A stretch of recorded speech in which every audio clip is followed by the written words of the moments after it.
வணக்கம் தோழிகளே. எனக்கு கடந்த ஒரு சில மாதமாக உடம்பு ரொம்ப இதாக இருந்துச்சு. காலைல எந்திரிச்சாலே எலும்பு வலி, அப்படியே ஒரு மாதிரி எந்திரிக்க முடியாத மாதிரி இடுப்பு வலி, கை கால் வலி, அசதி, அந்தளவுக்கு அசதி. படுத்து தூங்கிட்டே இருக்கணும் போல் இருந்துச்சு. எப்போ பார்த்தாலும் தூக்கமாக தான் வந்துச்சு.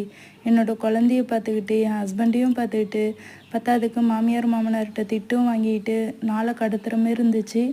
அதுக்கப்புறம் தான் டாக்டர்கிட்டையும் போனோம், மாத்திரையும் வாங்கிக்கிட்டோம். இந்த மாதிரி உடம்பு ரொம்ப முடியல, அடிக்கடி மயக்கம் வருது அப்படி இப்படின்னு சொல்லி மாத்திரையும் வாங்கியாச்சு. ஆனால் எனக்கு அந்த மாத்திரை திங்கிறதுக்கு அந்த அளவுக்கு கரெக்டான நேரம் கிடைக்க மாட்டேன்ருச்சு. அப்பப்போ மறதி வந்துருச்சு. அதுக்கப்புறம் நான் அந்த பீட்ரூட் ஜூஸ் குடிக்க ஆரம்பித்ததுக்கப்புறம் ஒரு 10 நாள் தான் ஆகுது. அதுக்கப்புறம் எனக்கு நிறையா பெனிஃபிட் இருக்குது. முன்னைக்கு இப்போ என் உடம்பு எவ்வளோ தேவலாம். அதனால் ஹவுஸ் ஒய்ஃப் நான் சொல்கிறேன், உங்களால் முடிஞ்ச அளவுக்கு இந்த பீட்ரூட் ஜூஸ் குடிங்க. உடம்புக்கு ரொம்ப ஆரோக்கியமாக இருக்குது. நன்றி ஃப்ரெண்ட்ஸ்.